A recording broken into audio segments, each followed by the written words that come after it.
A paz do Senhor, meus queridos irmãos, minhas queridas irmãs.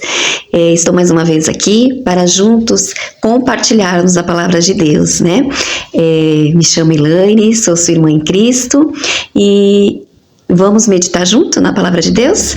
Vamos ler hoje o livro de Esdras, os capítulos 3, 4 e 5. Mas antes eu gostaria de estar fazendo um convite especial para você. Você que ainda não é inscrito na página Ruth Companheiras, não conhece esse trabalho, curtam lá essa página, se inscrevam, né? Dá um likezinho, compartilha com outras pessoas para que mais pessoas sejam alcançadas, né? Através da palavra de Deus. Vamos ler? O 3 fala sobre o altar é levantado, né? Chegando o 7º mês, estando os filhos de Israel já nas cidades, ajuntou-se o povo como um só homem em Jerusalém. E levantou-se Jesuá, filho de Josodaque, e seus irmãos, os sacerdotes Zorobabel, filho de Zealtiel, e seus irmãos. Edificaram o altar de Deus de Israel para oferecerem sobre ele holocaustos, como está escrito na lei de Moisés, o homem de Deus. E firmaram o altar sobre as suas bases, mesmo tendo medo dos povos vizinhos, e ofereceram sobre eles holocaustos ao Senhor, holocausto pela manhã e pela tarde. Em Esdras 3, nós lemos sobre o restabelecimento do culto. O povo ali se uniu, né? Depois de 70 anos,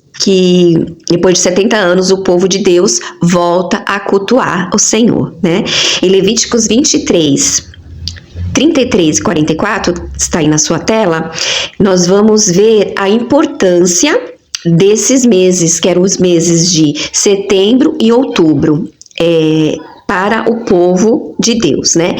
Nesses meses, eles realizavam as festas. As festas eram a festa da trombeta, né? O dia da expiação e a festa do tabernáculo. O povo estava voltando para Deus. Aprendemos que a nossa prioridade é buscar e conhecer a Deus, né? Em todas as gerações. O povo precisou passar pelaquela escravidão durante aqueles 70 anos, né?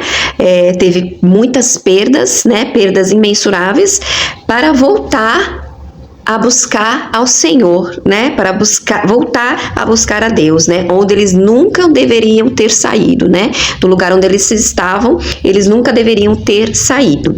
No versículo 7 ao 9, nós vamos ler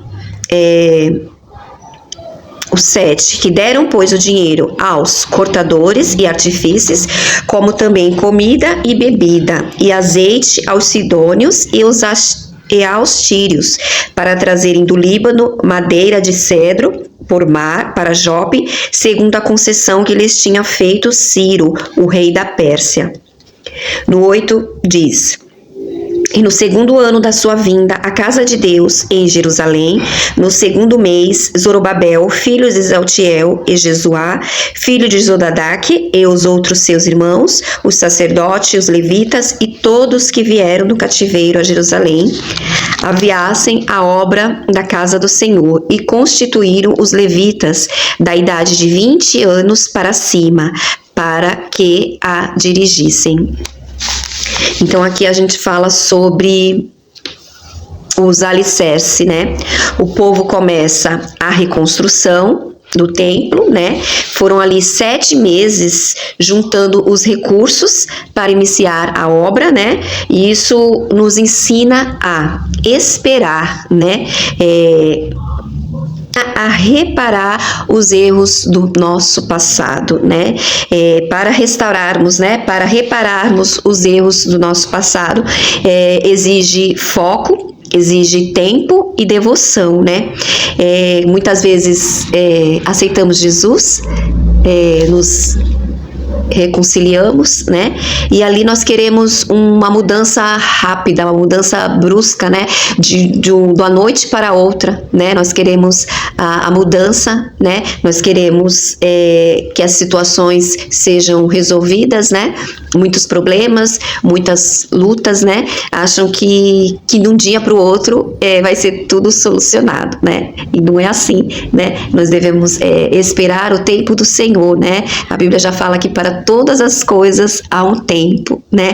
E aqui não foi diferente, né? Muitas vezes não queremos nem a comunhão com nossos irmãos, não queremos aproximação, né? Daquele irmão ou daquela irmã, mas queremos a bênção do Senhor, né? Nos isolamos, ficamos distante dos nossos irmãos, né?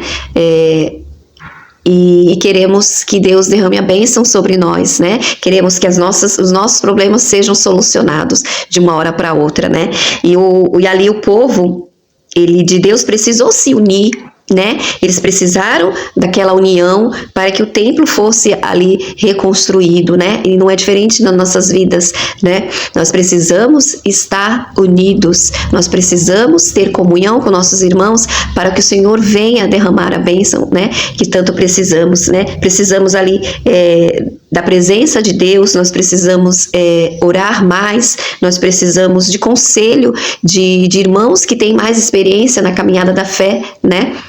Nós precisamos de obediência a nossos líderes, né? A obediência a nosso Deus. Nós precisamos também ter humildade reconhecer, eu não sei fazer, eu preciso de ajuda, eu não posso sozinha, eu preciso de ajuda, né? Humildade para reconhecer, né, as nossas fraquezas, as nossas falhas, né? Isso vai fazer toda a diferença, né, em nossa vida. Israel louvou ao Senhor, né? Todo o povo louvou ao Senhor em alta voz, né? No 10 ao 13 nós vamos ler. Quando, pois, os edificadores lançaram os alicerces do templo do Senhor, então apresentaram-se os sacerdotes, já vestidos e com trombetas, e os levitas, filhos de Asaf, com saltérios, para louvarem ao Senhor conforme a instituição de Davi, rei de Israel. E eles cantavam alternadamente, louvando e celebrando ao Senhor, dizendo: porque és bom, porque a sua benignidade dura para sempre sobre Israel. E todo o povo jubilou com grande júbilo quando louvaram ao Senhor pela fundação da casa do Senhor. Que maravilha, né? Todos ali louvando ao Senhor e comemorando, né?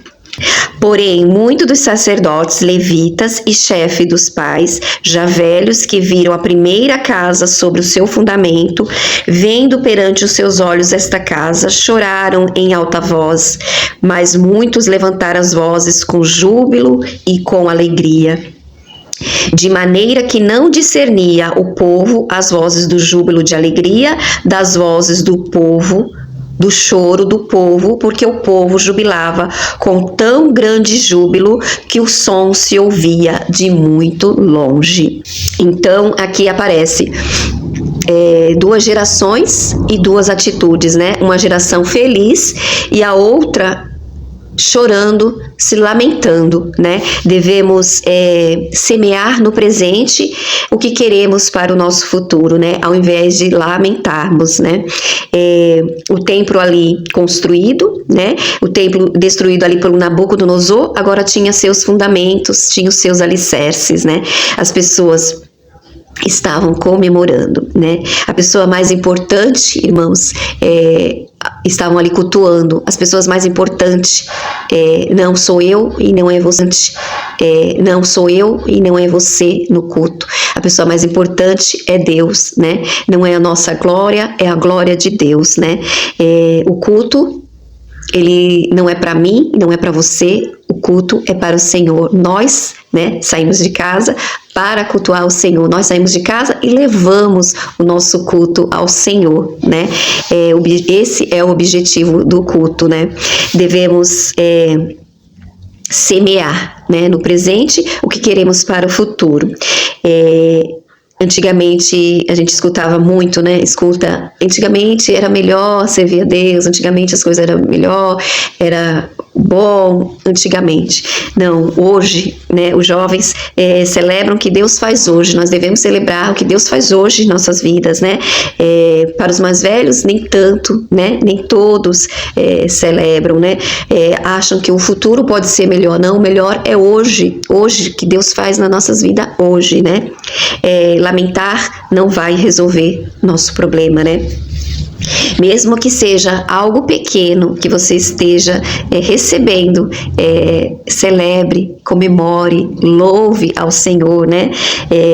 Um recomeço difícil, celebre hoje, né? O Senhor quer que celebramos a Ele, né? E damos honra e glória que Ele merece, né? Prefira celebrar, né? O Senhor nos chamou para vivermos em família, né? Como um só corpo. Oremos para que o nosso coração priorize a obra do Senhor, né? A palavra do Senhor e a vontade do Senhor para nossas vidas, né? Tirando todo o egoísmo, tirando toda a ganância. Nós vamos ler agora Esdras 4, a partir do versículo 1, que diz... fala sobre a oposição enfrentada, né? Ouvindo, pois, os adversários de Judá e Benjamim, os que voltaram do cativeiro, edificavam o templo ao Senhor Deus de Israel. Chegaram-se a Zorobabel e ao chefe dos pais e disseram-lhes: Deixai-nos edificar convosco, porque como vós buscaremos a vosso Deus, como também já lhe sacrificamos desde aos dias de Azar-Adom, rei da Síria, que nos fez subir aqui. 3. Porém Zorobabel, Jesuá e os outros chefes dos pais de Israel lhe disseram: Não convém que nós e vós edifiquemos casa ao nosso Deus, mas nós sozinhos a edificaremos ao Senhor Deus de Israel, como nos ordenou o rei Ciro, rei da Pérsia. Vai falar aqui está falando sobre opositores. Dá licença.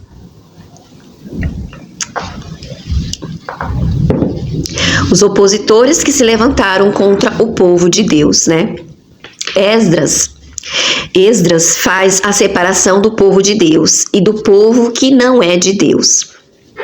O que eu aprendo aqui é que a obra de Deus, para ser realizada, sempre haverá opositores no caminho. No trabalho, na família, na escola, até mesmo na sua vizinhança. A oposição, ela não vai nos fazer parar. Ela vai nos fortalecer. Claro que se não desistirmos, né? O 7 ao 23 diz: Enviaram-lhe uma carta na qual estava escrito: Toda a paz ao rei Dário. Seja notório ao rei que nós fomos a província de Judá, a casa do grande Deus, a qual se edifica com grandes pedras, e a madeira já está sendo posta nas paredes. Esta obra vai sendo feita com diligência e se adianta em suas mãos. 9. Então perguntamos aos anciãos, e assim lhes dissemos: Quem vos deu ordem para edificardes esta casa e restaurardes este muro? Além disso, lhe perguntamos também pelos seus nomes, para tos declararmos, para que te pudéssemos escrever os nomes dos homens, que entre eles são os chefes.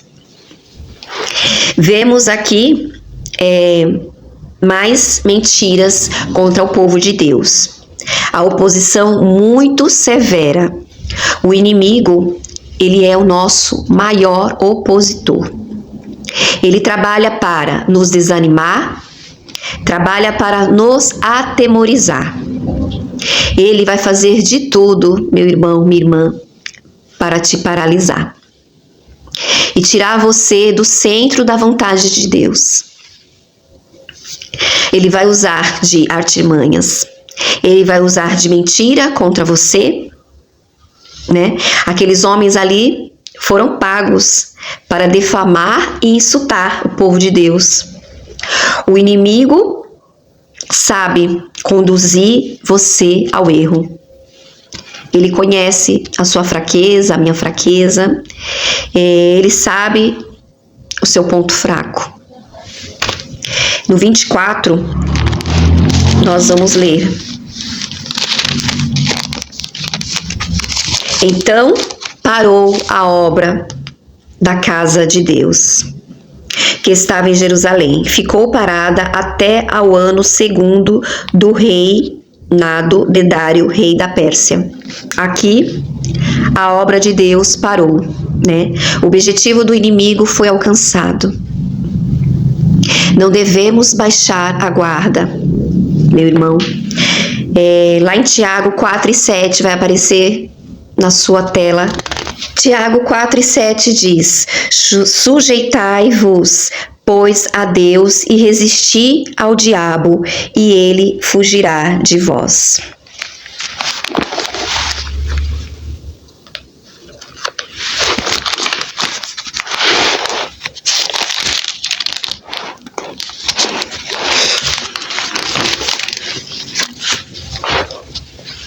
A obra parou ali por um período, né?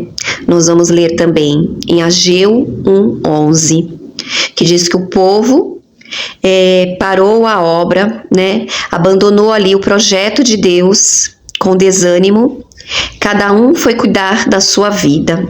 Vai aparecer o versículo em tela também de Ageu 1:11. Diz: os adversários interrompem as obras, mas Deus as completa. O povo parou a obra, abandonou o projeto de Deus, né? Ali com desânimo, cada um foi para um lado cuidar da vida, né? Precisamos, irmãos, resistir ao inimigo, resistir aos opositores da obra do Senhor, né? Tem países que sofrem perseguições, né? Que o opositor pega forte, pesado, né? Na obra de Deus, eles estão perseguidos, né? E nós aqui devemos aproveitar a liberdade que temos aqui no nosso país de levar a palavra. Nós temos liberdade, né? De sair às ruas com uma Bíblia na mão, com um panfleto para evangelizar. Nós temos a liberdade de andar em qualquer lugar, né, levando a palavra do Senhor, e nós devemos aproveitar essa liberdade, aproveitar sim esse tão precioso, né, instrumento que nós temos em nossas mãos, né, de levar a palavra para as outras pessoas, né, para que mais pessoas venham conhecer esse Deus maravilhoso, esse Deus que servimos, forte, poderoso, né, que está conosco em todas as batalhas.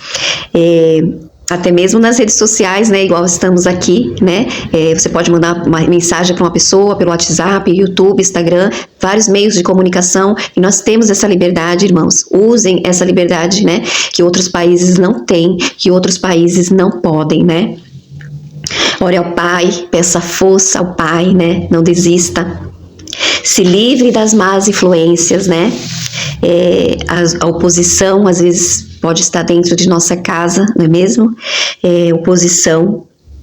Não perca o interesse em servir a Jesus, né? Sabemos que a oposição pode estar em qualquer lugar, né? Peça a Deus sabedoria para discernir e identificar um opositor do reino de Deus, né? Porque o opositor nunca vai mostrar para o que veio, né? Ele está muitas vezes disfarçado de apoiador, né, na causa do reino de Deus, mas por trás ele está como opositor da obra de Deus, né. Nós vamos ler Esdras 5, que fala sobre a reconstrução reiniciada. E os profetas Ageu e Zacarias, filho de Ido, profetizaram aos judeus que estavam em Judá e em Jerusalém. Em nome de Deus de Israel lhe profetizaram. Então se levantaram Zorobabel, filho de Zeltiel, e Jesuá, filho de Josadaque, e começaram a edificar a casa de Deus que está em Jerusalém, e com eles os profetas de Deus que os ajudavam. Naquele tempo vieram a eles Tatenai, governador da além do rio, Setar-Bozenai e os seus companheiros, e disseram-lhe assim: Quem vos deu ordem para edificardes esta casa e restaurardes este muro? Então assim lhe dissemos: e quais são os nomes dos homens que construíram este edifício? A pergunta, né? O início e a conclusão, né, da construção do templo só foi possível graças ao ministério profético de Ageu e Zacarias. Suas profecias incluíam ordem diretas de Deus, advertência e repreensão, exortação e alento mediante a promessa de bênçãos futuras, né? A palavra de Deus, através de Jeremias, pusera em marcha o início à reconstrução do templo. Da mesma forma, agora a palavra do Senhor, através de Ageu e Zacarias, impulsionavam a conclusão da obra. No 2, nós lemos que a piedosa liderança de Zorobabel e Jesuá levou a efeito a reconstrução do templo. Porém, Esdra nota 2 outros fatores que contribuíram para a vitoriosa restauração da casa de Deus. Primeiro foi o ministério dos profetas Ageu e Zacarias, em muito contribuiu para a conclusão das obras. Apesar dos muitos obstáculos e reveses que ocorreram, né? A obra de Deus sempre requer a participação dos seus profetas. A obra de Deus sempre requer a participação minha, sua, nossa, né, irmãos? Na realização do seu propósito, do propósito de Deus. Concernemente, em qualquer geração, seja ela, né, a geração dos jovens, das crianças, né, dos adultos, seja qualquer geração, né, nós precisamos estar disposto, né, para ajudar e fazer a obra do Senhor, né, ajudar não, porque o Senhor, Ele não precisa da nossa ajuda, né, Ele precisa que façamos a obra dEle, né. Outro elemento chave e bem-sucedida, a restauração da casa de Deus foi a dedicação aos anciãos e do povo. Vou ler de novo, tá, irmãos? Ele corta essa parte. Outro elemento chave na bem-sucedida restauração da casa de Deus foi a dedicação dos anciãos e do povo, né? Eles não se tornaram apáticos, nem aceitaram o desafio com indiferença. Né? Antes, empreenderam a tarefa com grande diligência e Deus abençoou a obra de suas mãos, né?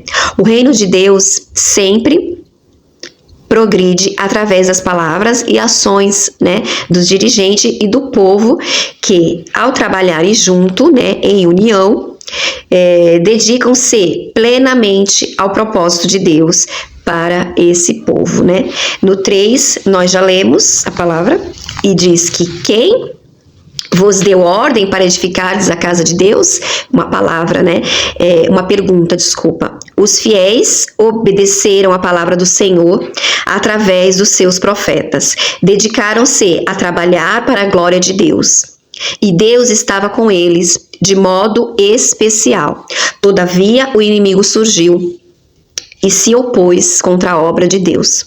Sempre que houver um progresso espiritual, podemos prever que virá opositores, principalmente quando é para o nosso progresso espiritual, e provocação da parte do nosso inimigo, né, que é Satanás, e dos inimigos de Cristo. O povo de Deus enfrenta tal oposição como em oração contínua, né, a Deus, confiando nele e avançando até a conclusão da obra, né? Efésios 6:11 diz: revestis-vos de toda a armadura de Deus para que possais estar firmes contra a astuta cilada do diabo. Nós vamos ler o 5, versículo 5, que diz: porém os olhos de Deus estavam sobre os anciãos dos judeus e não os impediram até que o negócio chegasse a Dário e viesse resposta por carta sobre isso. Os olhos de Deus estavam sobre os anciãos, né? Aqueles que dedicam a sua vida à causa e à obra de Deus. São objetos especiais do seu cuidado vigilante, né? Se a sua vida está empenhada em exaltar o reino do Senhor e a sua justiça, Ele sempre estará com o seu olhar sobre você. Nesse caso, a você pertence a promessa de Deus. Os olhos do Senhor estão sobre os justos, né? Vamos confirmar aqui em Salmo 34:15. Diz: os olhos do Senhor estão sobre os justos e os seus ouvidos atentos ao seu clamor. Amém? Agradeço essa rica oportunidade. Deus abençoe a sua vida, a sua casa e a sua família. Amém?